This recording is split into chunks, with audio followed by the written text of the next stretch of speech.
one Chevy.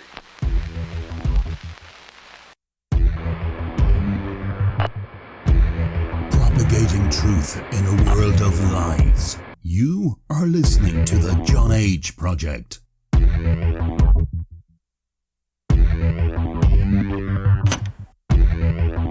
Trust no one. Trust no one. Trust no one.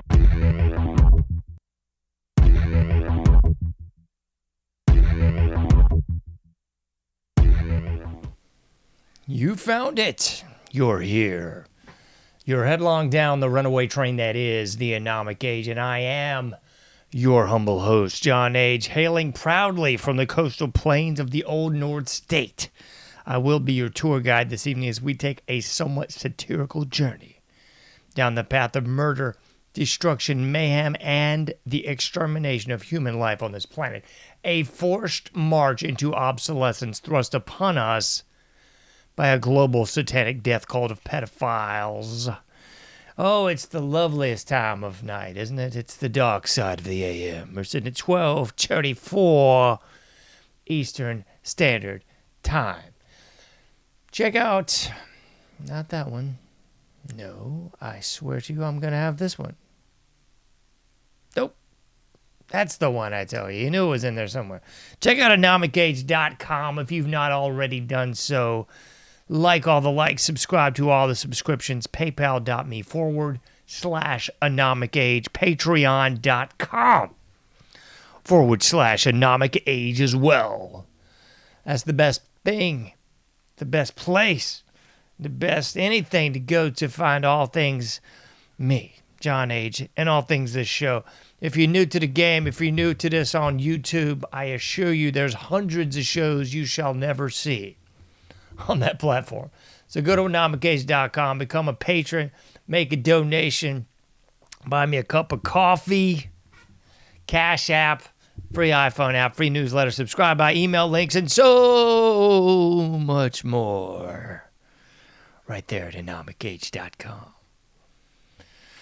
Got my lovely dog Daisy with us this evening. She's off camera. You won't be seeing her. But she's here. What else we got? You know what we're going to talk about this evening? Hate. Oh, yeah. We're getting into it this evening. Title of tonight's episode, Information Breakdown Segment 455, Self-Hate Society. Yeah, that's right. And there's so many good punk songs about hate and stuff. There really is. What's the one I'm thinking of? Oh, man, it was a girl singer, too. Naked Aggression. I hate. Is that the right thing? This doesn't matter. It doesn't matter. Anyway, I do believe there's a lovely song by Naked Aggression talking about hate in society. If I'm wrong, then so be it. Take away my punk rock points. Revoke my scene cred, man. I'm just not the man I used to be. That's fine. I don't want to be. I'd like to be the new and improved version of me that's far, far away from all the dung pile stuff that my soul once resonated with. I just want to be far away, far, far away. It's that old, I'm sorry, it's late or early in the night and I'm feeling spry. It's the old Forrest Gump thing, far, far away. Far, far away from the dung pile of refuse that once inhabited my mind. Anyway, to get into it this evening, we're going to talk about a self-hate that is amok, corrupting, destroying, wreaking havoc on a once great society de los Estados Unidos. We are now a steaming pile of,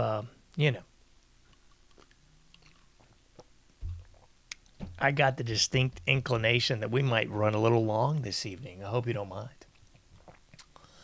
Back to the point here. The hatred of oneself. Cover art courtesy of yours truly. That is the problem. vis-a-vis the Sex Pistols there. That is the problem, folks. We as a society have become so suffused with the moronic idiocy, the idyllic ramblings of communist utopia from the K through 12 indoctrination, college, university weaponization. We've become so stuck in the rut of stupid, multiple generations of this nonsense, that we have really become a society that hates ourselves. Someone's going, John, what do you mean? I don't hate myself. Good, because I don't either. That's why I have removed myself from virtually all avenues of this society that I can possibly remove myself from. Because I don't want me, my progeny, my kin, or even my friends to get this stuff on them. Folks, you cannot pick up a turd by the clean end. And I would submit to you that once you get this stuff on you, it's awfully hard to get it off you. It's kind of like catching a case. You're having to go to court and all these hearings and the like. Once you get into that mess, it's like that proverbial quicksand that was in all the 80s shows, you know. Somehow there's a rash of quicksand everywhere, and you just can't get the mess off of you, folks. It's darn near impossible. So, where did it all begin? What happened, John? Where did it all go wrong? You're going to talk about the 60s again, aren't you? You guessed it. Yes, I shall. I think that's kind of where we began to really see the streams of self-hatred become commonplace, and become promulgated and propagated and everything in between in those hallowed halls of academia. Yeah, so that's really where it all began, folks. That's where we began this self-hatred seminar series for several decades. But it didn't just begin or end there. Nay. No. Because first we began hating ourselves as a society because we were fighting an unjust war. All the wars were unjust, bankers' wars, Jewish wars, if you will. Oh, my goodness, he said it, didn't he? But the Vietnam War, I believe, more than the rest, really left a very foul taste in the mouths of the youths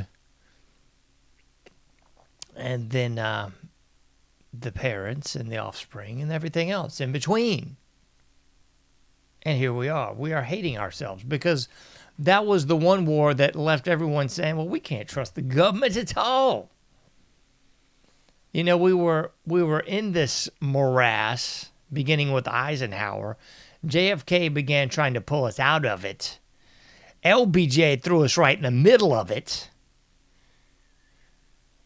And I guess you could say Nixon was trying to slowly back us out of it.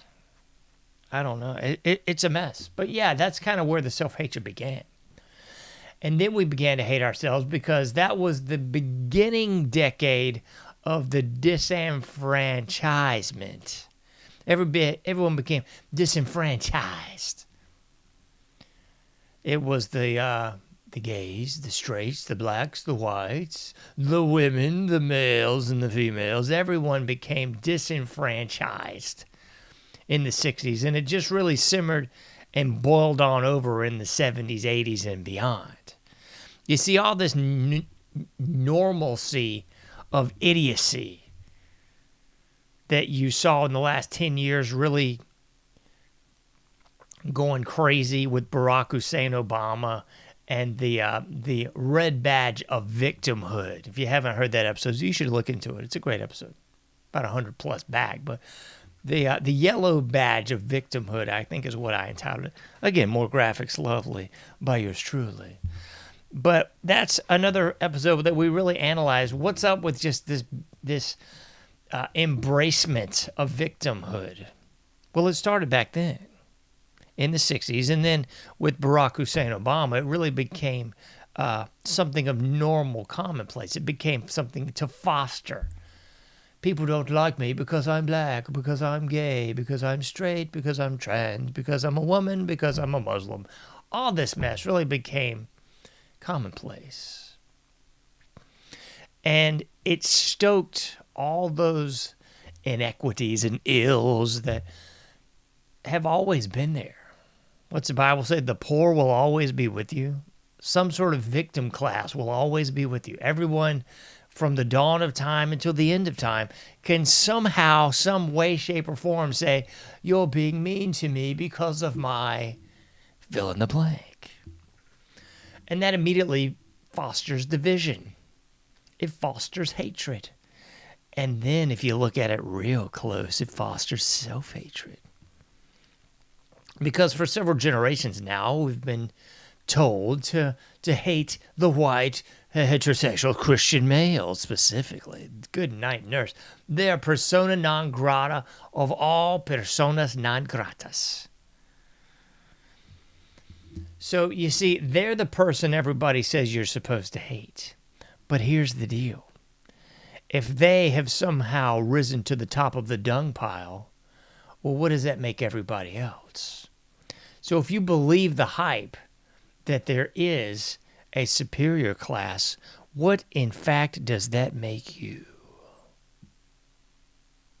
A ding-a-ding-ding-ding. That'd be the inferior class. The class that just can't cut it.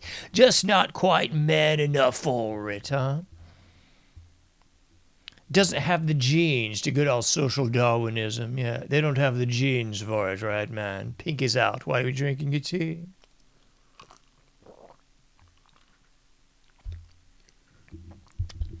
So if you believe one series of those lies, then you have to believe the other. If someone's better than you, that must make you less than them. And before you know it, the psychology of that, it really boils over into self-hatred. You see, you hate the other people and then you begin to hate yourself because you're not measuring up, allegedly, to those other people. That's how it works, folks. It's like the adage that you've got to actually quit hating the person that did you wrong. If someone stole your bike in 3rd grade, it doesn't do you any good to sit around and hold a grudge and hate them in 12th grade. Because all that's doing, all that energy that you think you're putting on that bad person that stole your bike in 3rd grade, it's really just eating you up inside. It's causing you self-hatred. It's causing you imbalance and, dare I say, dis-ease. So, where is this hatred getting us? It's getting all those blancos thinking, oh my goodness, I'm the scourge of society, the worst thing in the world. And it's getting everyone else thinking, well, I must be just not good enough, John. I'm not suggesting any of this is true. I'm just telling you how this plays out psychologically. The hatred of others actually causes self-hatred in thyself. And then it fosters dis-ease. Because you have to wonder, why is everyone so sickly? Because it seems since the 1960s, everyone's gotten progressively sicker each year. And there's 1,000,001 factors. You could look at the chemtrails. True, es verdad, no? You could look at the food, the advent of the TV dinner in the late 50s, early 60s, the TV dinner. Because after all, second wave feminism said women are as equal as men. Jump out there in the workforce and get taxed so we can take the kiddies. We can take them sooner and groom them through our psychological warfare techniques, through our trauma-based mind control, to be victims, professional victims, that is, slaves of a higher order or lower order, subordinate even if you think of it that way. So yeah, chemtrails, check. The food, yes, total basura. What about the water? Well, in case you missed it, the water will kill you. Yeah, it's got all the stuff from the chemtrails in it, yes. It's got the fluoride in it, you guessed it. If you live in my neck of the woods, it's probably got Gen X in it.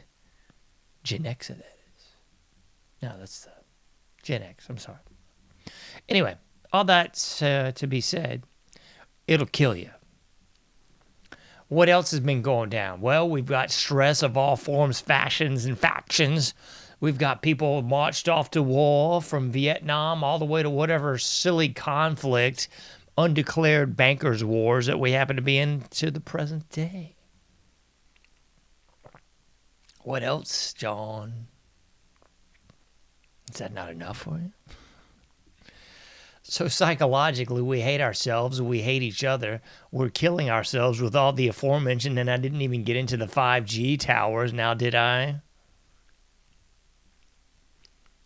Those lovely LED lights. After all, we had to ban the incandescents so we could be killed with the LEDs.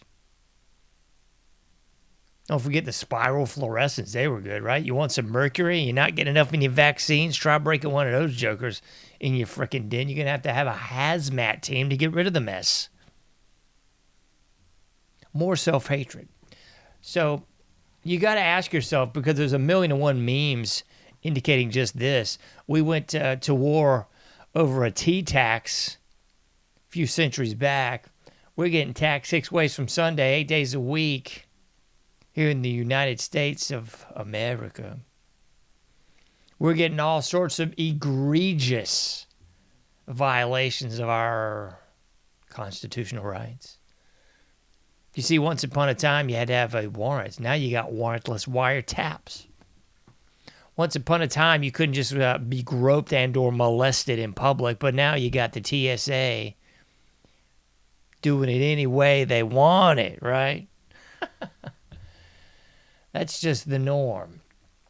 Once upon a time, you had the armaments and artillery of war used in theaters of war. Now, that was brought in by Reagan.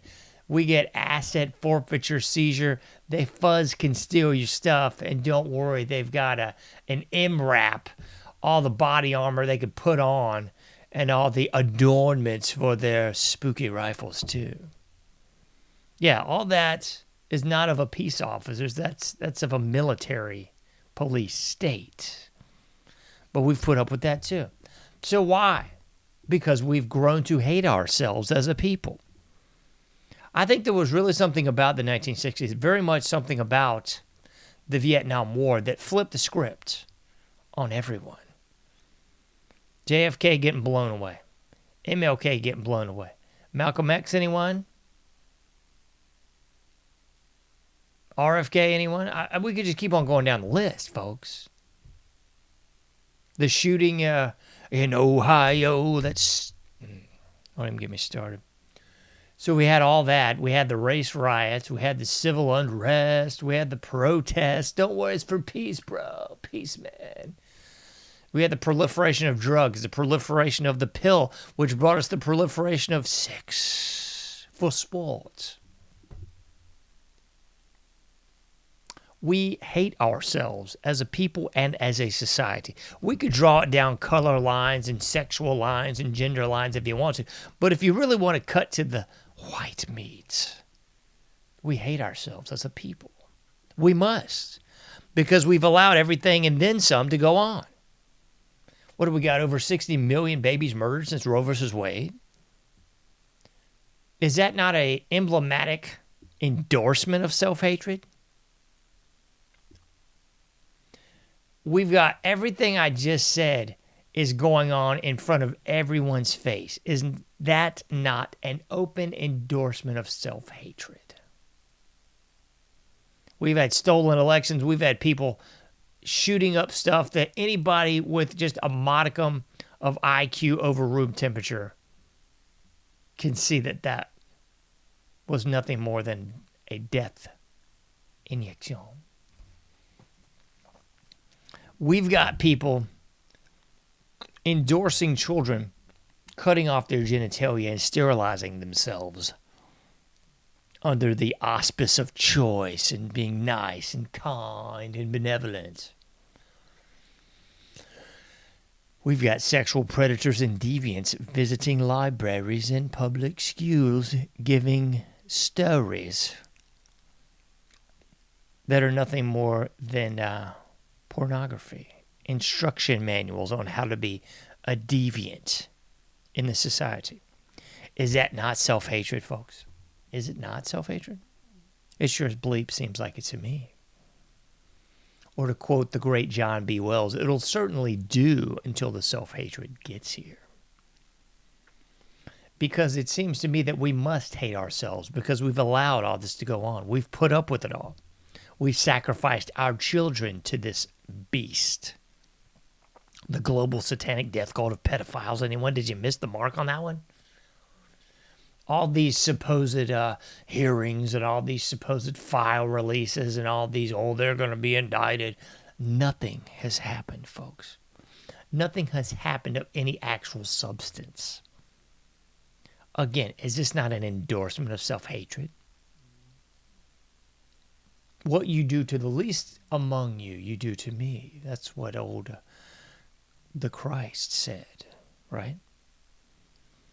Well, we've allowed it to go on to los niños, no?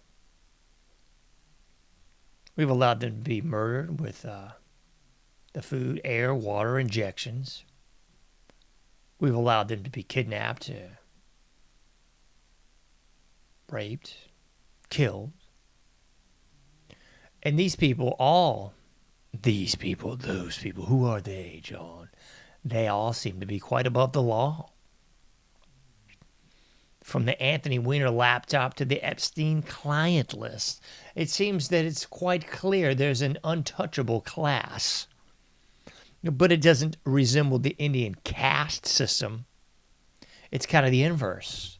There's an untouchable elite class here in the West that just can't be touched or can't be bothered to be brought to justice of any sort at all. It's quite clear we hate ourselves because no one is even doing anything remotely like resisting it, like getting the pitchforks and I don't know how it played out in Frankenstein, but here's something else I'm going to run by before I get out of here this evening. A friend of mine, I've talked about this many times, and I might have mentioned it on the show, but I think if I did, it bears repeating. Because one thing that I think is quite self-evident, and it was brought to light, or it should have been, during the PSYOP 19, and it's definitely been brought to light by the extremely high numbers of people committing suicide, people committing suicide and people drugging themselves out, because we lead the world in all the worst categories. Most people on drugs, most people on the booze, most people killing themselves, most people doing all three and then some. Most deviant sexually, most deviant with children, most deviant with the dog, most deviant with anything. I mean, we are fouled up from the floor up, folks. I mean, if Sodom and Gomorrah look worse than this, I don't even want to fathom it. But I think PSYOP 19 brought something to light that a friend of mine and I discuss this quite often. I think something tripped in people's brains. The trauma-based mind control snapped in a lot of people, a vast majority to be specific. And people were put in the corner on that shock plate like those dogs in the learned helplessness. And I think a lot of people knew innately that something was really fouled up. They didn't see a way out of it. And a lot of people, knowingly, unknowingly, consciously, unconsciously, said, I'm going to take this thing because either we're going back to normal or I'm going to die. I think a lot of people looked at it just that way. I think a lot of people knew what they were getting into, so to speak.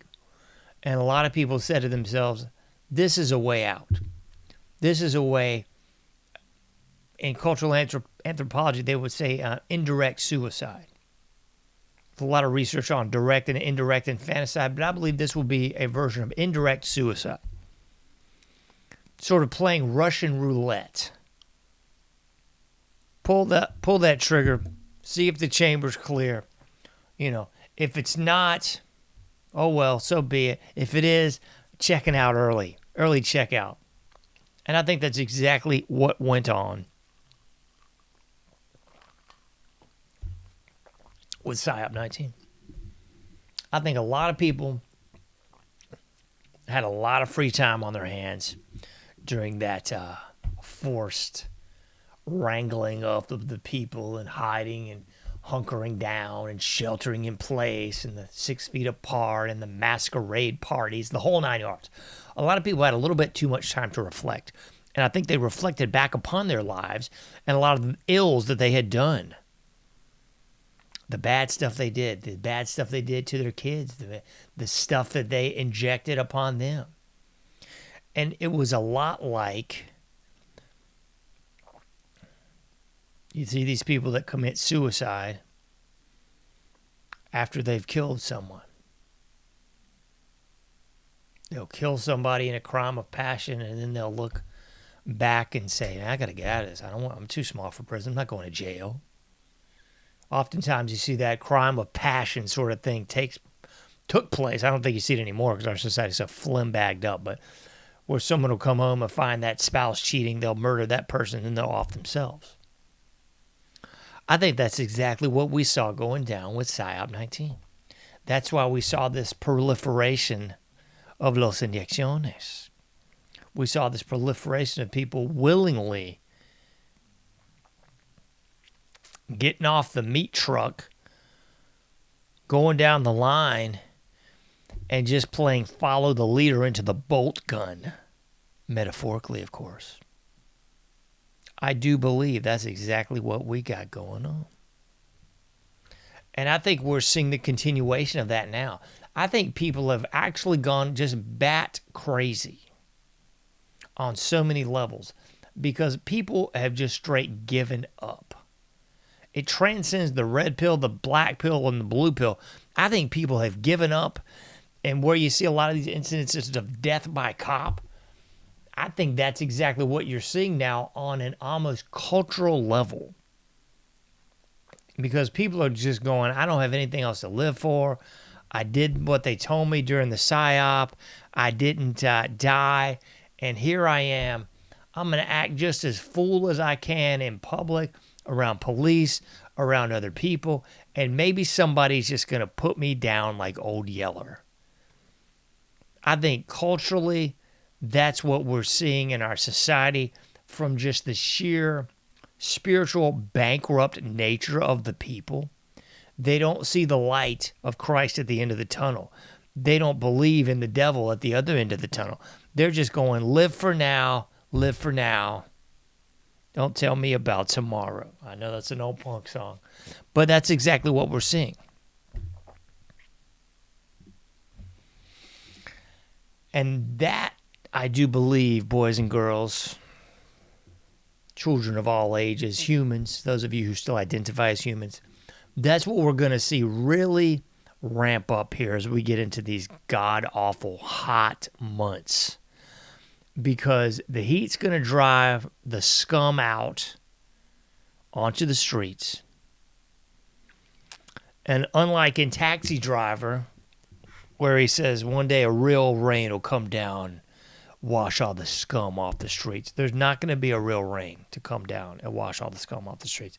What you're going to see is all the scum is going to come out onto the streets. And I think we've seen enough distance from the PSYOP. A lot of people are just kind of waiting for the other shoe to drop.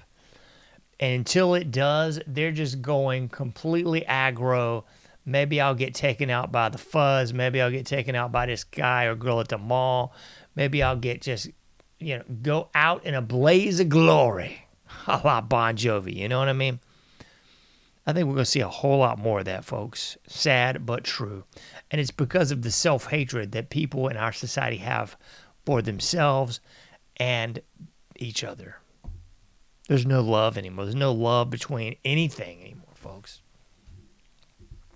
And unfortunately, that's what we're going to see pop off here in a few. That's all we got time for this evening. You can't do everything, but you can do something. Please get out there, do your part, make a difference, and more than anything, be safe out there. I'll probably do a few more of these shows of this nature as we get into those atrociously hot months on deck. Be safe out there. I'll be seeing you sooner than later in the Anomic Age.